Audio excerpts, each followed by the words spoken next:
Everyone, welcome back to the channel. कैसे हैं आप लोग? आज हम चैप्टर नंबर 2 स्टार्ट करेंगे, basic accounting terms. As you all know, every subject has its own vocabulary. हर सब्जेक्ट में अपनी अपनी एक वोकैबुलरी होती है, तो अकाउंट्स की भी अपनी एक वोकैबुलरी है, अपनी एक डिक्शनरी है, जिसमें अलग अलग वर्ड का अलग अलग मीनिंग हो सकता है। कुछ टर्म्स ऐसे होते हैं जिनको आप रियल लाइफ में या अदर सब्जेक्ट में किसी और मीनिंग के थ्रू यूज करते होंगे और अकाउंट्स में उनका मतलब बिल्कुल ही चेंज हो जाएगा। तो ऐसे शब्दों को लेकर हम आज आए हैं और अकाउंट्स के ऐसे ही इंपॉर्टेंट टर्म्स को देखिए। टर्म्स तो बहुत सारे हैं और उस पर अगर हम वीडियो बनाने लग गए एक एक टर्म्स को लेके तो बहुत ज्यादा लंबा वीडियो हो जाएगा।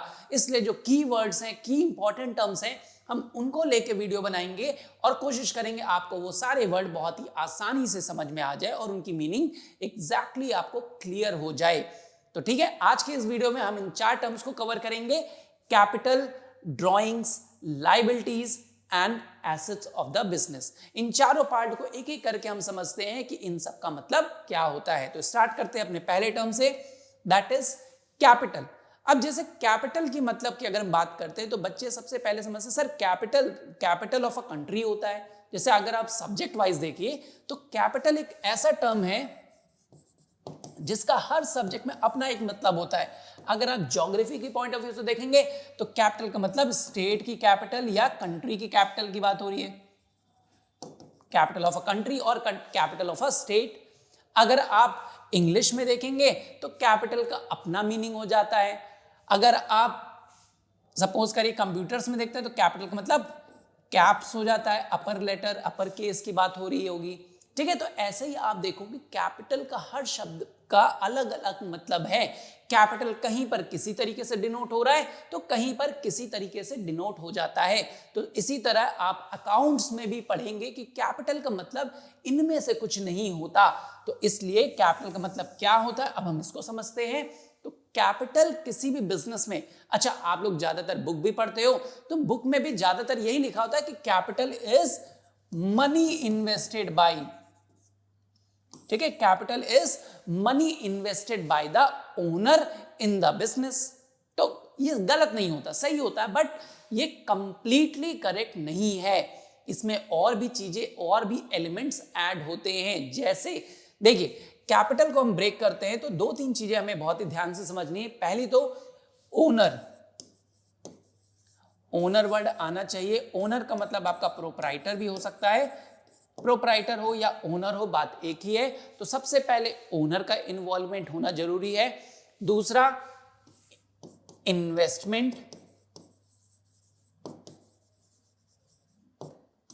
इन्वेस्टमेंट होना चाहिए किसी ना किसी चीज का। किस चीज का इन्वेस्टमेंट होगा अब ये हम डिसाइड करेंगे, भाई इन्वेस्टमेंट किस चीज का होगा। तो दूसरी चीज आपने देखी कि इन्वेस्टमेंट होना चाहिए और तीसरी चीज इन्वेस्टमेंट किस चीज का होगा, ये बहुत इंपॉर्टेंट है। जनरली बच्चे कहते हैं कि यहां पर मनी का इन्वेस्टमेंट की बात हो रही है, तो सिर्फ मनी इन्वेस्टेड कैपिटल नहीं होता। कैपिटल इससे भी बड़ा टर्म है। It has a wider scope than only including money. से मनी इंक्लूड नहीं करता। तो हम बात करते वापस आते हैं कैपिटल क्या है। Capital is anything invested by the proprietor or any expense incurred by the proprietor into the business। तो बिजनेस में ओनर उसका जो मालिक होता है, और अगर पार्टनरशिप केस में पढ़ते हो तो पार्टनर्स ने, ओनर का मतलब यहां पे पार्टनर्स हो गए। So anything that is introduced by the proprietor into the business or anything which are introduced by the partners into the business is known as capital। अब ये anything वहां यहां पर वर्ड आता है anything। अब ये anything क्या हो सकता है? This anything can be 3 things। ये anything जो होगा वो आपका 3 सेंस में आ सकता है। पहला आपने देखा मनी, दूसरा हो सकता है वो एसेट्स के फॉर्म में।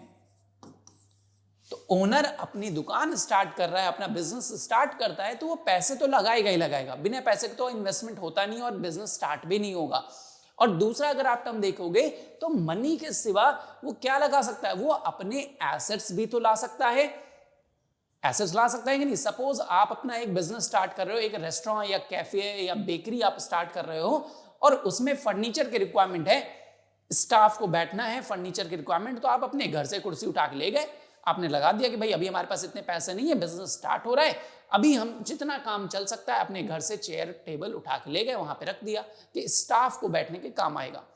तो क्या हो गया, you are not investing any cash into it, you are investing और इन्वॉल्विंग या स्पेंडिंग या putting assets of your personal property. तो आप एसेट्स भी लगा सकते हो।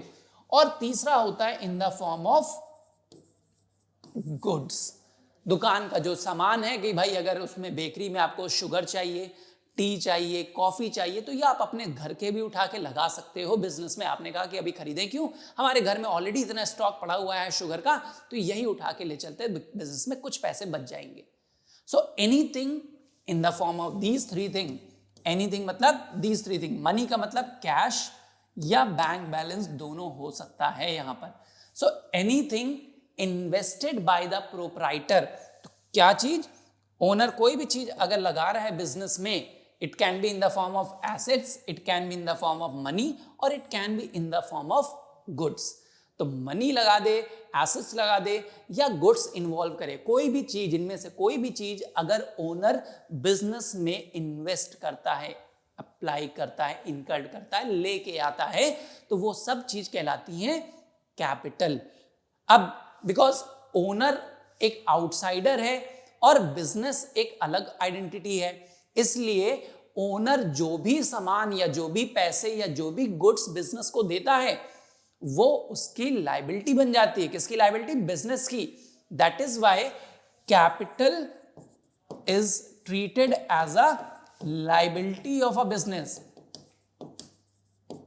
लायबिलिटी क्यों बन जाती है, बिकॉज ओनर जो भी सामान लगा रहा है, जो भी पैसे दे रहा है, जो भी अमाउंट पुट कर रहा है हमारे बिजनेस में, तो बिजनेस के लिए वो एक उधार के समान हो जाता है कि बिजनेस अलग आइडेंटिटी है और मैंने ओनर से इतना पैसा, इतना सामान या इतना गुड्स लेके रखा है जिसको मैं एक टाइम के बाद वापस करूंगा।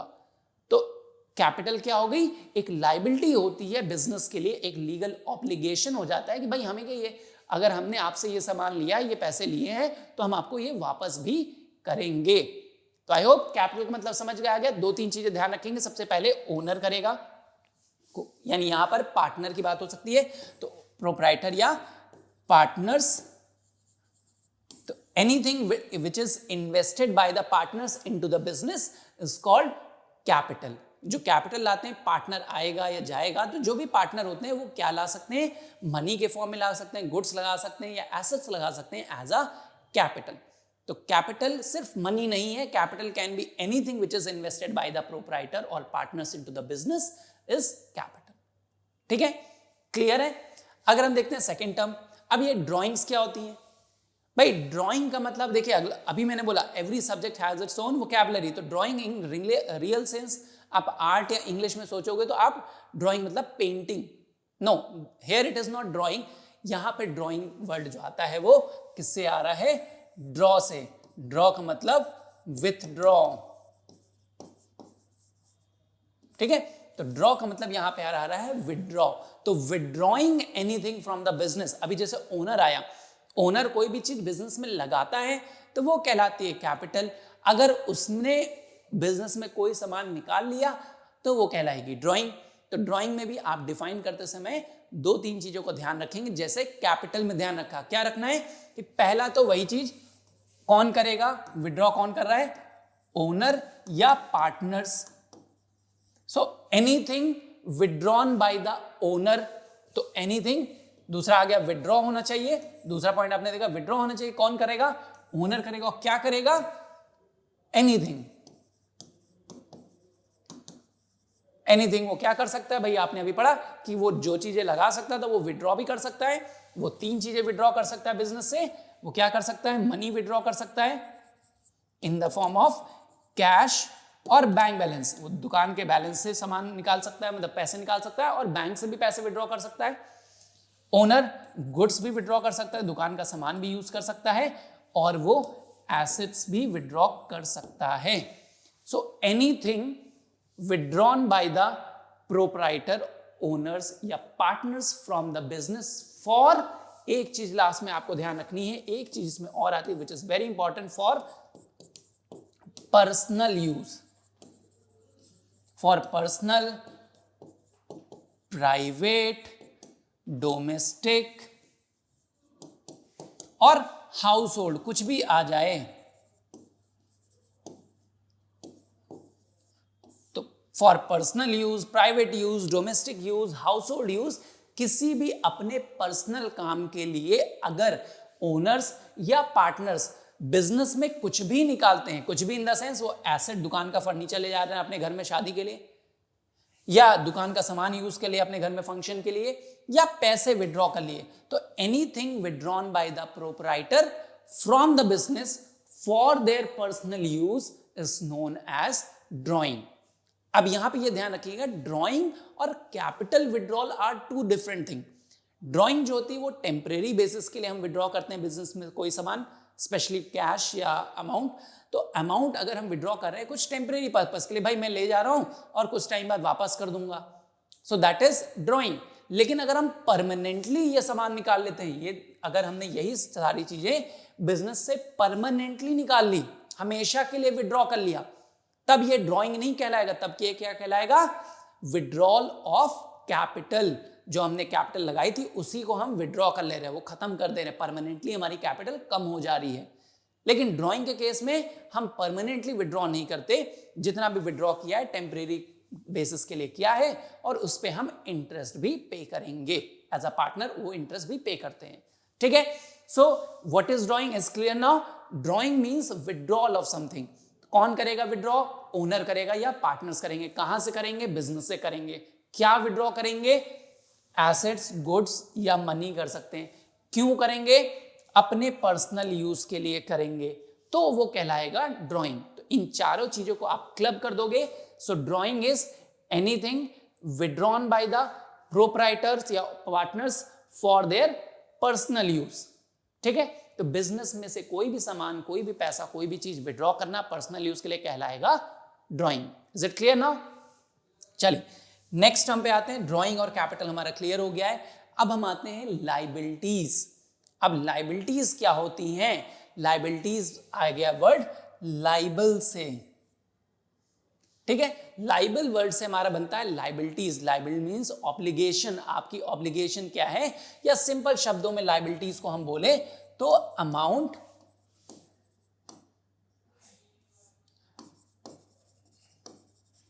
पेबल। तो सिंपल शब्दों में अगर बोले तो कोई भी amount which is payable in future, वो हमारी लाइबिलिटीज, हमारी मतलब बिजनेस की लाइबिलिटीज होती हैं। तो लाइबिलिटीज क्या हो गई, एनी अमाउंट दैट बिजनेस ओज, जो बिजनेस के ऊपर उधारी है। हिंदी वर्ड अगर याद रखें तो इसका हिंदी वर्ड होता है उधार, ठीक है। उधार या उधार Hindi is not very correct, ठीक है, उधार समझ में आ जाएगा आई गेस। सो उधार, कोई भी चीज अगर बिजनेस के ऊपर उधार है जो उसको फ्यूचर में पे करना है, कर्जा आप बोल सकते हो, डेट बोल सकते हो, कुछ भी बोलिए, तो दैट इज लाइबिलिटीज। अब लाइबिलिटीज का मतलब तो समझ में आया कि बिजनेस के ऊपर कोई भी पैसा जो कि पे करना है, किसको पे करना है, तो यहां पे दो चीजें आ जाती हैं, किसको पे करना है, तो आप ध्यान रखिए किसको हम पे करेंगे, या हम पे करते हैं ओनर को, ओनर मतलब पार्टनर्स को, या हम पे करते हैं आउटसाइडर को, third party is a outsider. तो कोई भी पैसा जो कि बिजनेस के ऊपर उधार है और वो किसको पे करना है, ओनर्स को पे करना है, पार्टनर्स को पे करना है, उसको बोलते हैं हम इंटरनल लाइबिलिटी। तो these are called internal liabilities. Internal liabilities क्या है, वो लाइबिलिटीज जो कि हमें इंटरनल मेंबर्स को पे करनी है। इंटरनल मेंबर मतलब पार्टनर्स को या टुवर्ड्स ओनर होती है। तो अगर हमने ओनर से कुछ पैसा लेके रखा है या पार्टनर से उधारी है हमारी, तो उनको जो चीजें पे करनी है वो हमारी इंटरनल लाइबिलिटी कहलाती है, क्योंकि वो हमारे इंटरनल मेंबर्स हैं। लेकिन अगर कोई पैसा हमें पे करना है किसी बाहरी पर्सन को, किसी अदर ऑर्गेनाइजेशन को, जैसे बैंक से अगर हमने लोन लिया तो बैंक हमारे मेंबर तो है नहीं, बैंक को पे करना है, या किसी से हमने उधार पे सामान खरीदा था उसका पेमेंट करना है, किसी थर्ड पार्टी से पैसे लिए तो उसका वापस करना है पैसे, तो ये क्या हो गए, सारे आउटसाइडर्स हैं। इनको अगर हमें कोई लाइबिलिटी पे करनी होती है तो ये कहलाती है आउटसाइड लाइबिलिटी या एक्सटर्नल लाइबिलिटी। ठीक है, तो there are two types of liabilities, internal liabilities and external liabilities. Internal liability क्या हो गई? Any liability of the business which is to be paid to its internal member, यानी partners या owner को जो पे करना है वो कहलाएगी इंटरनल लाइबिलिटी। Any amount which is to be paid to the outsider, और किसी बाहरी आदमी को पे करना जो बिजनेस का पार्ट नहीं है, उनको अगर पे करना है तो वो कहलाता है एक्सटर्नल लाइबिलिटी। ठीक है, जैसे इंटरनल लाइबिलिटी का अगर आप एग्जांपल्स देखेंगे तो आप समझोगे कि ये क्या होती है। कैपिटल, आपने देखा ना, कैपिटल इंटरनल ही तो होती है, मेंबर को पे करनी है, पार्टनर को पे करनी है, उनका जो पैसा लिया है वो इंटरनल लाइबिलिटी। इसीलिए हमने पढ़ा पिछले टॉपिक पे कि capital is a liability of the business. कौन सी लाइबिलिटी है ये? Internal liability. लेकिन अगर आपने कहा बैंक से लोन लिया है, या आपने क्रेडिटर्स किसी से उधार से सामान खरीदा है, तो ये सारे आपके क्या होते हैं? आउटसाइडर्स हैं, जो बाहरी हैं, जो बिजनेस का पार्ट नहीं है, हमारे बिजनेस के मेंबर नहीं है।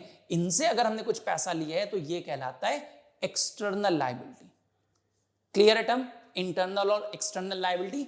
इसके अलावा अगर आप देखोगे तो बिजनेस के पास और भी टाइप की लाइबिलिटी होती है। कौन सी लाइबिलिटी होती है? आपने पहला कैटेगरी क्या पढ़ लिया? पहली कैटेगरी आपने यहां पे पढ़ रखी है कि इंटरनल एंड एक्सटर्नल।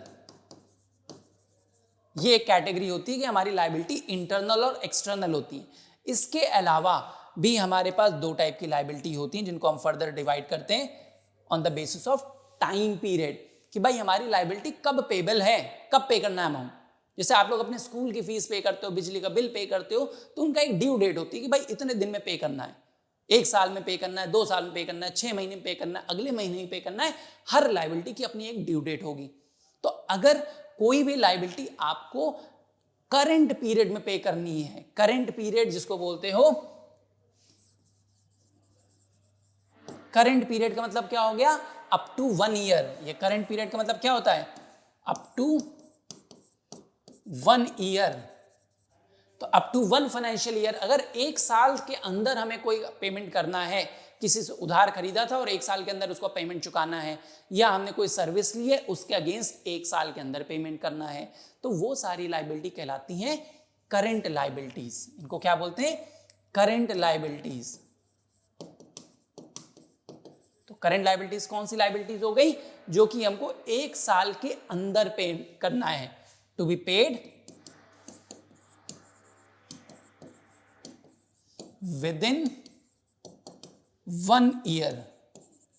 1 साल के अंदर पे करनी, करंट फाइनेंशियल ईयर के अंदर अगर पे करनी है तो वो कहलाती हैं करंट लाइबिलिटीज। और कुछ लाइबिलिटीज ऐसी होती हैं जिनको आप 1 साल के अंदर नहीं पे कर सकते, उनका टाइम ड्यूरेशन बहुत ज्यादा होता है। जैसे अगर आपने घर बनाने के लिए लोन ले लिया है, या बिजनेस को एस्टैब्लिश करने के लिए, एक और ब्रांच ओपन करने के लिए आपने एक लोन लिया है, लॉन्ग टर्म लोन लिया है।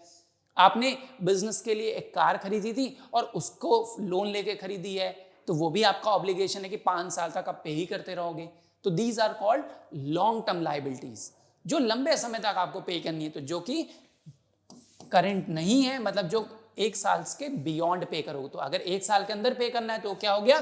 करंट, क्योंकि करंट का मतलब up to 1 year, current period of time बोलते हैं ना, करंट पीरियड में ये चल रहा है। करंट का मतलब 1 साल, अकाउंट्स में करंट का मतलब 1 ईयर, 1 फाइनेंशियल ईयर। और नॉन करंट मतलब मोर देन 1 ईयर।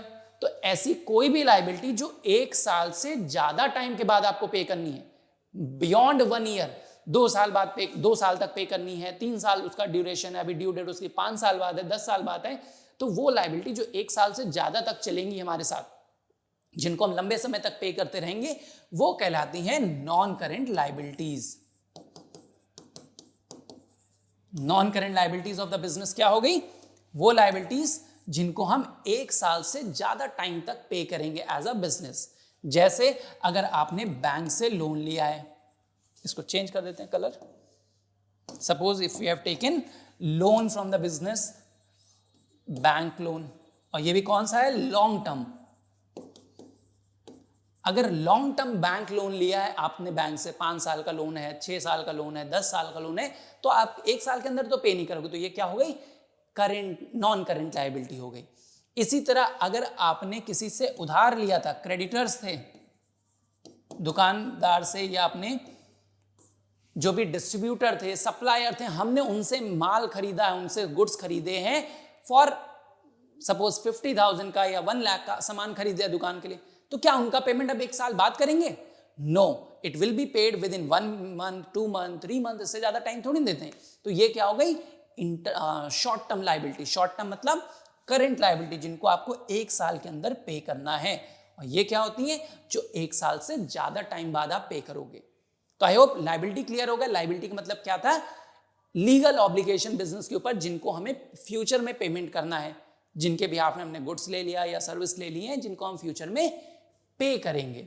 अब ये लायबिलिटी 2 टाइप की होती है। पहले तो इंटरनल और एक्सटर्नल होती है। इंटरनल लायबिलिटी जो कि इंटरनल मेंबर को पे करना है, ओनर को पे करना है, पार्टनर्स को पे करना है, दैट इज इंटरनल लायबिलिटी। जो किसी बाहरी को पे करना है, आउटसाइडर को पे करना है, वो हो गई एक्सटर्नल, एक कैटेगरी हो गई। दूसरी कैटेगरी आती है on the basis of time period, कि भाई कितनी लंबी लायबिलिटी है। अगर 1 साल के अंदर पे करना है, वो हमारे लिए ज्यादा जरूरी होगी, हम उसको पहले पे करेंगे, तो वो कहलाती हैं करंट लायबिलिटीज, 1 साल के अंदर पे करेंगे। और कुछ लायबिलिटी हैं जिनका टाइम ड्यूरेशन हमारे पास अभी ज्यादा होता है, हम उनको 4 साल 5 साल बाद भी पे कर सकते हैं, तो वो कहलाती हैं नॉन करंट लायबिलिटीज। क्लियर है? मतलब समझ आ गया लायबिलिटीज। अब आते हैं हम नेक्स्ट, हमारा है एसेट्स। अब एसेट्स क्या होते हैं? एसेट्स बहुत कॉमन टर्म है बिजनेस के लिए। तो assets is anything which is the property और the position of the business. पहली चीज होनी चाहिए कि it is the property.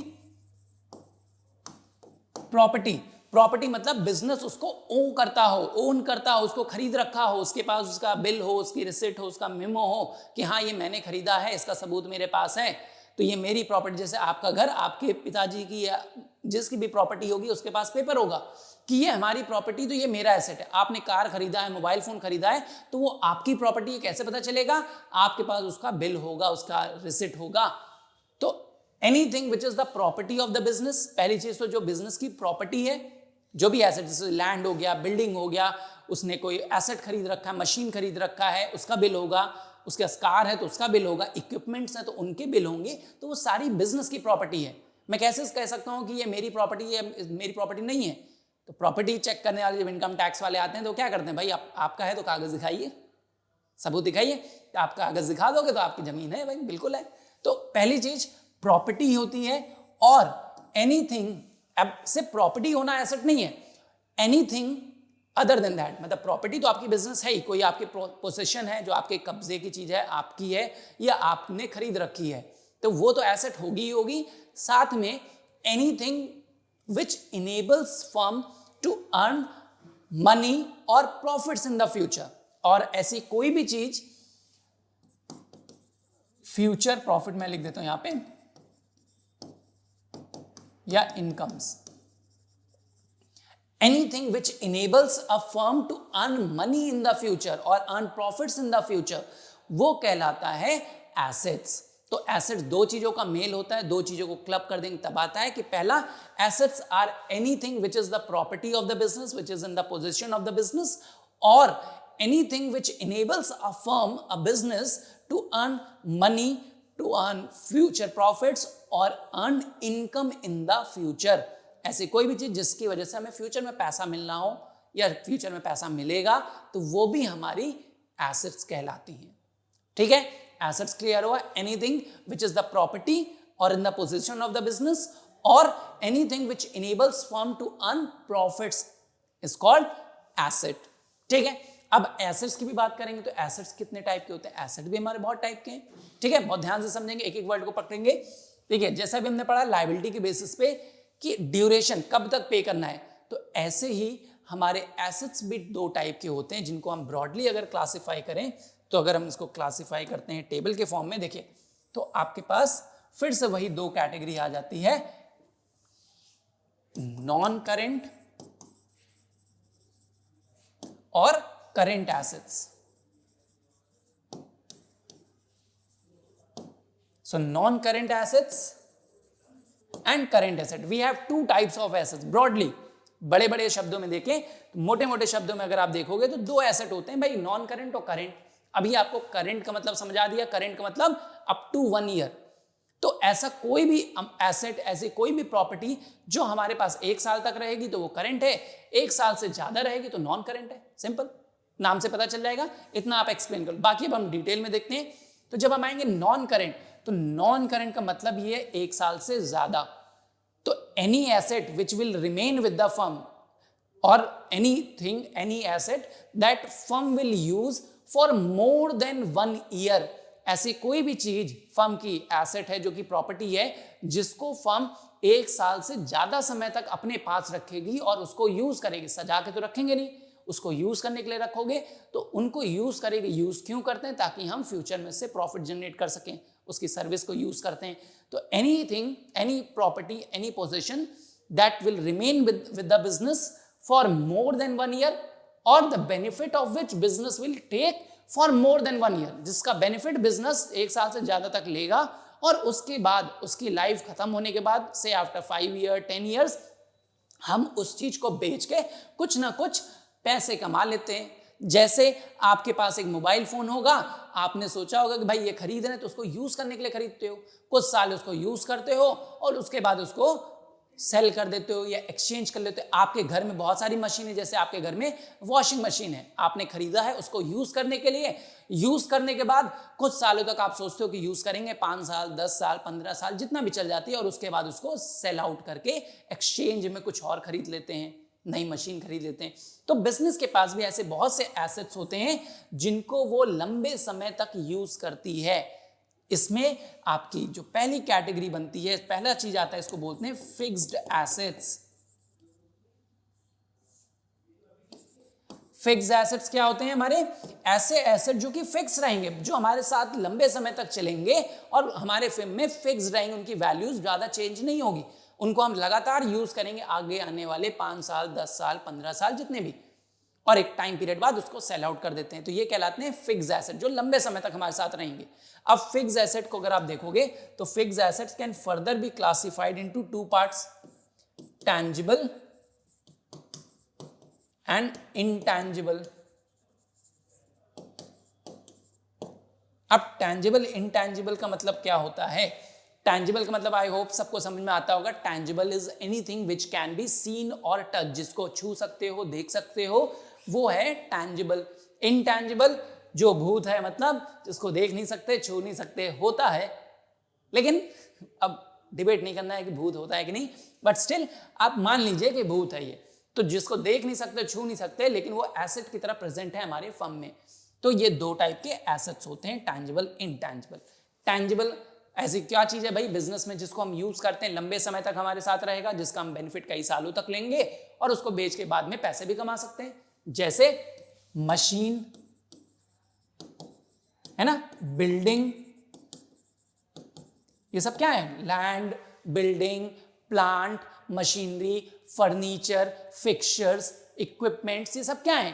Tangible. आप देख सकते हो कि भाई चेयर छू सकते हो, बिजनेस में सोफा रखा है उसको छू सकते हो, टीवी लगी होगी उसको देख सकते हो, बिल्डिंग को छू सकते हो, हम इस बोर्ड को छू सकते हैं, ये हमारा एसेट है और इनको यूज करेंगे और कुछ साल बाद जब हमें लगेगा ये अब काम का नहीं है, ऑब्सलीट हो गया, आउटडेटेड हो गया है, तो इसको बेच के हम दूसरा सामान खरीदेंगे, इससे कुछ पैसे रिकवर कर लेंगे। तो ये कहलाते हैं टैंजिबल फिक्स्ड एसेट। ये फर्म को डायरेक्ट बेनिफिट दे रहे होते हैं। लेकिन there are some intangible fixed assets as well, भूत वाले। कौन से? गुडविल। फर्म का एक बढ़िया सा अगर नाम है, कि जैसे हमारा एक बढ़िया सा नाम बनाएंगे तो गुडविल हमारी अच्छी होगी तो हमें क्या मिलता है? बहुत बढ़िया प्रॉफिट मिलेगा। गुडविल हो गए, पेटेंट्स हो गए, पेटेंट्स जो बिजनेस के पास पेटेंटिंग राइट्स होते हैं कि भाई ये एक अनोखी चीज है जिसको मैंने बनाया है और मेरा ही आविष्कार है, मेरे सिवा कोई और यूज नहीं करेगा, और यूज करेगा तो पैसे देगा। तो हमने क्या था? Anything which enables firm to earn higher profits in the future, ज्यादा पैसे कमाने में हेल्प करे। क्या हेल्प करेगी? गुडविल। हमारी रेपुटेशन हमें हेल्प करती ना कि मैं ज्यादा प्रॉफिट कमाऊं। आपके पास मोबाइल फोन खरीदने का अगर पैसे होते हैं तो आप वही मोबाइल लेते हो जो मार्केट में बहुत अच्छा कर रहा होता है। तो जिसकी रेपुटेशन अच्छी है, आप आईफोन पे जाओगे, सैमसंग पे जाओगे, या वन प्लस पे, MI पे, बाकी तब ऐसे ही है, ठीक है।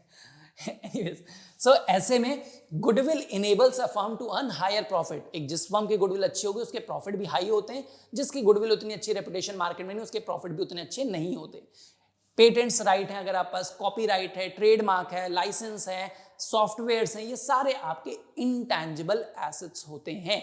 इनके ऊपर डिटेल वीडियो आगे बनेगी अभी, ठीक है। तो अभी आप ये समझिए कि जो फिक्स एसेट होते हैं हमारे बिजनेस में फिक्स रहेंगे, लंबे समय तक रहेंगे, वो कौन से होते हैं, टैंजिबल या इंटैंजिबल। टैंजिबल का मतलब हो गया प्लांट, मशीनरी, फर्नीचर, फिक्सचर, जिनको आप देख सकते हो, छू सकते हो, टच कर सकते हो ना, वो हमारे टैंजिबल हैं। इंटैंजिबल जिसको देख तो नहीं सकते बट वो फिर भी एसेट होते हैं। क्यों एसेट होते हैं? बिकॉज वो हमें फ्यूचर बेनिफिट देते हैं, उनकी वजह से हम फ्यूचर में और पैसा कमाते हैं। It enables a firm to earn higher money और higher profits in the future. कौन कौन से? Goodwill, patents, copyright, trademark, software, इन सबको देख नहीं सकते। क्या कर सकते हैं? इमेजिन कर सकते हैं कि हाँ गुडविल है, मेरी रेपुटेशन बहुत अच्छी है, हम रेपुटेशन को छू नहीं सकते, देख नहीं सकते, ठीक है। इसके अलावा इसमें आपके नॉन करेंट इन्वेस्टमेंट्स भी आते हैं। इन्वेस्टमेंट को हम बाद में डिस्कस करेंगे।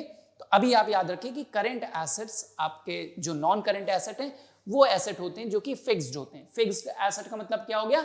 ऐसे एसेट जो लंबे समय तक हमारे साथ रहेंगे, ठीक है। अगर आपने लॉन्ग टर्म के लिए loans and advances, long term loans किसी को दिए हैं, फर्म ने किसी को लोन दिया है लंबे समय तक, तो हमें पता है कि वो लोन लंबे समय के लिए दिया, 10 साल के लिए लोन दिया, तो 10 साल तक हमें इंटरेस्ट मिलता रहेगा, पैसा मिलेगा। That is our long term asset, लंबे समय तक हम पैसा कमाएंगे। तो ये भी क्या है? हमारा नॉन करेंट एसेट्स हैं। अब हम आते हैं करंट एसेट्स में क्या होते हैं। भाई करंट का मतलब आपको समझ में आ गया। करंट का मतलब क्या है? करंट ईयर, 1 साल का पीरियड। तो लायबिलिटी 1 साल के अंदर जो पे करनी थी करंट लायबिलिटी थी। अब एसेट्स क्या होंगे? ऐसे एसेट्स जिनको हम 1 साल के अंदर कैश में कन्वर्ट कर देंगे। These are those assets which are meant to be converted into cash within one accounting period. Or these are those assets, those things, those goods or the business which are meant for resale, जिनको हम दो option के, इसको हम हटा देते हैं, थोड़ा सा यहां तक इसको ब्रेक कर देते हैं, ठीक है, कलर चेंज कर देते हैं, आपको समझ में आएगा इजिली। तो इसमें दो चीजें क्या खास बात होती है? पहला तो रीसेल के लिए होते हैं। These are those things which are meant to be resold in the business. ऐसी चीजें जिनको बिजनेस में हम बेचने के लिए लाते हैं, दुकान का सामान, जैसे फर्नीचर आप बेचने के लिए नहीं लाते हो ना, बिल्डिंग मशीन बेचने के लिए नहीं लाते हो, वो आप बिजनेस में यूज करोगे, तो वो क्या है? फिक्स्ड एसेट्स है। लेकिन दुकान का जो सामान है, अगर आपका मेडिकल स्टोर है तो जो मेडिसिन है वो आपका गुड्स है। अगर आपकी कपड़े की दुकान है तो कपड़े आपके गुड्स हैं। अगर आपका ग्रोसरी स्टोर है तो उसमें जो दाल चावल सामान जो भी चीजें होंगी वो सब आपके गुड्स हैं। तो उनको आप अपने साथ रखने के लिए थोड़ी लाते हो, उनको यूज तो नहीं करोगे, उनको सेल आउट करने के लिए लाते हो। तो वो क्या है? आपके करंट एसेट, जो कि आपको 1 साल के अंदर पैसा देके जाएंगे। उनको खरीदा है, बेचोगे, पैसा मिलेगा। और या फिर इसके अलावा कोई भी चीज which enables a firm to earn money to be converted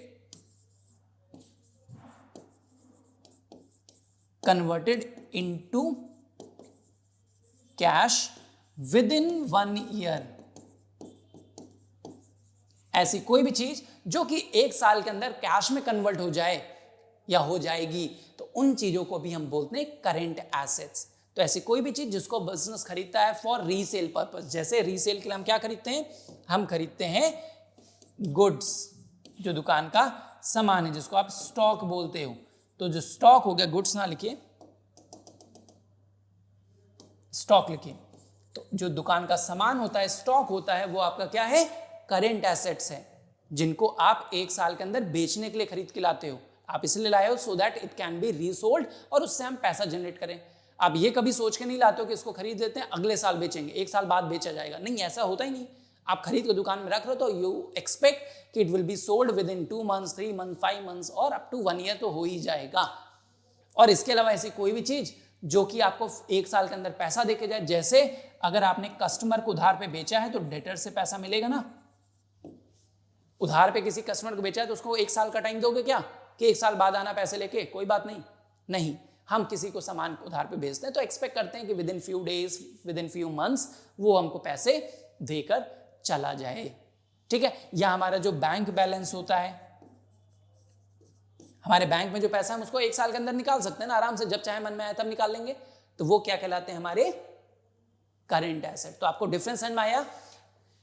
assets क्या होते हैं? Any property, anything which is in the position of the business और anything which enables firm to earn money in the future, वो हमारे assets हैं। अब ये दो टाइप के होते हैं, non current and current. Non current assets क्या होते हैं?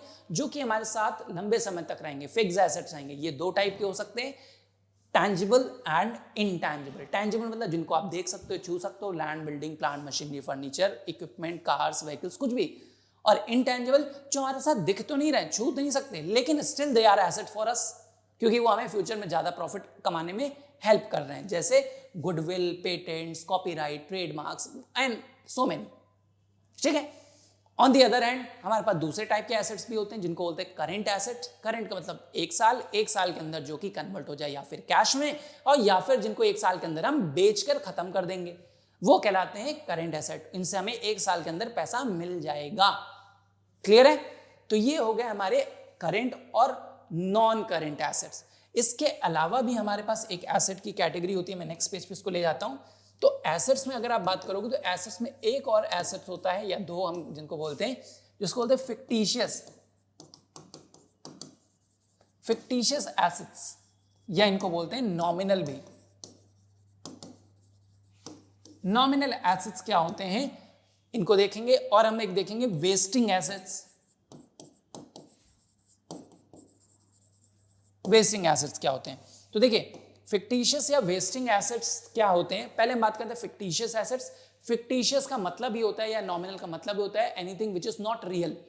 तो ये वो एसेट्स हैं जो एक्चुअली एसेट्स तो नहीं है हमारे लिए, ना ही ये टैंजिबल होते हैं, ना ही ये इनटैंजिबल होते हैं। Neither they are intangible not they are tangible, लेकिन still and actually they are not asset as well, but still we treat them as an asset. इनको हम एसेट की तरह ट्रीट करते हैं, इनको हम बैलेंस शीट में एसेट की साइड दिखाते हैं, इसलिए इनको एसेट माना गया है। क्यों माना गया है?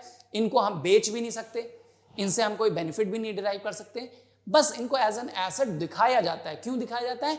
क्योंकि ये ऐसे पेमेंट्स होते हैं, ऐसे एक्सपेंडिचर होते हैं जिनका बेनिफिट हम कई सालों तक लेंगे, जैसे एडवर्टीजमेंट,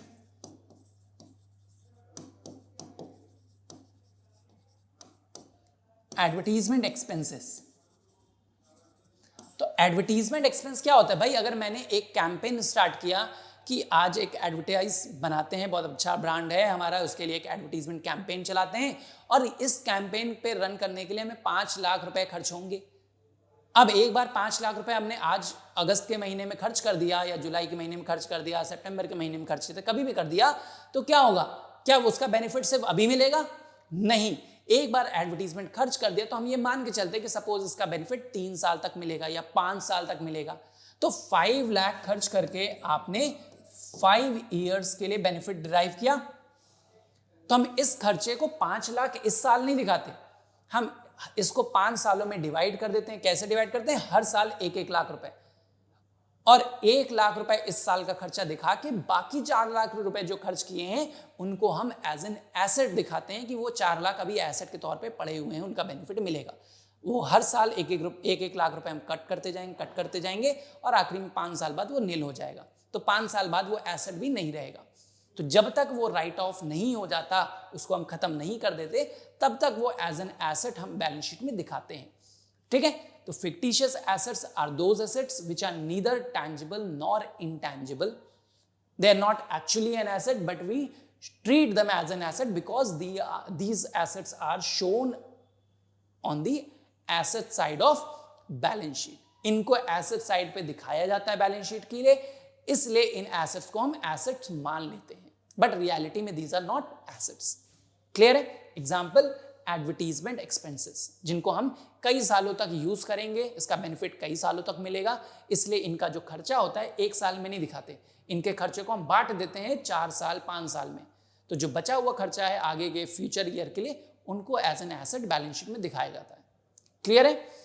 दूसरा होता है हमारा वेस्टिंग एसेट। अब वेस्टिंग एसेट नाम से पता चला जो कि वेस्ट होता है। तो वेस्ट होता है, सारा एसेट वेस्ट हो जाएगा? नहीं। कुछ एसेट ऐसे होते थे जो कि टाइम टू टाइम उनका कंजम्पशन होने से वो खत्म हो जाते हैं, उसके बाद वो हमारे लिए एज एन एसेट नहीं रहते। जैसे आपने देखा होगा माइंस, ऑयल वेल्स। तो माइंस हो जाए या ऑयल वेल हो जाए, ये आपके क्या है? वेस्टिंग एसेट हैं। इनको जब तक हम एक्सट्रैक्ट करते हैं मिनरल्स का या ऑयल का एक्सट्रैक्शन होता रहेगा तब तक तो ये हमारे लिए एसेट्स हैं, लेकिन जिस दिन इसमें हमारा मिनरल खत्म हो जाएगा या ऑयल खत्म हो जाएगा उस दिन हमारे लिए ये एसेट नहीं रह जाएंगे। जैसे आप देख रहे हो गल्फ कंट्रीज, यूएई, दुबई, ये सब क्या प्लान कर रहे हैं, क्योंकि इनका ऑयल का एक्सट्रैक्शन धीरे धीरे बहुत ज़्यादा हो चुका है और अब इनके रिसोर्सेज कम होते जा रहे हैं। तो नाउ दे आर रियलाइजिंग कि हमारा जो एसेट था अब वो हमारे लिए वेस्ट हो रहा है धीरे धीरे और एक टाइम के बाद ये खत्म हो जाएगा। So they are shifting their focus from oil industry to tourism industry. ठीक है, एडवेंचर और टूरिज्म इंडस्ट्री को बहुत ज़्यादा बिल्ड कर रहे हैं, एनकरेज कर रहे हैं। तो ये हमारी कहलाते हैं special two kinds of asset, that is fictitious and wasting assets. तो आई होप आज की चीज समझ में आई होगी। आज हमने इस वीडियो में 4 टॉपिक को कवर किया है कि हमारे कैपिटल क्या होते हैं। सबसे पहले देखा कि कुछ भी अगर ओनर लगाता है अपने बिजनेस में, कोई भी सामान लगाए, पैसा लगाए, गुड्स लगाए, एसेट लगाए, तो वो कैपिटल हुआ। अगर बिजनेस से वो कोई भी सामान विड्रॉ करता है अपने पर्सनल यूज के लिए तो वो बन जाती थी ड्रॉइंग। लायबिलिटी फिर हमने पढ़ा, लायबिलिटी क्या होती थी, anything which is to be paid in future. Business को कोई भी सामान जो कि फ्यूचर में किसी को पे करना है, कोई अमाउंट पे करना है, तो वो लायबिलिटी है। और ऐसा कोई भी चीज जो कि बिजनेस को फ्यूचर में पैसा देगा, प्रॉपर्टी होगी, तो वो एसेट्स होते हैं। तो ये सबसे इंपॉर्टेंट बिजनेस के 4 टर्म थे, अकाउंटिंग से रिलेटेड 4 टर्म, जिनको आप हमेशा हर चैप्टर में और पूरे साल यूज करते रहेंगे, अगले साल यूज करेंगे और जब तक अकाउंट्स पढ़ेंगे तब तक यूज करेंगे। इसलिए सबसे पहले इन 4 टर्म को आज हमने एक्सप्लेन किया है। बाकी के टर्म हमारी अगली वीडियोस में आते रहेंगे। सो स्टे कनेक्टेड, चैनल को सब्सक्राइब कर लीजिए, लाइक करिए और शेयर भी करिए। Till then take care and bye bye.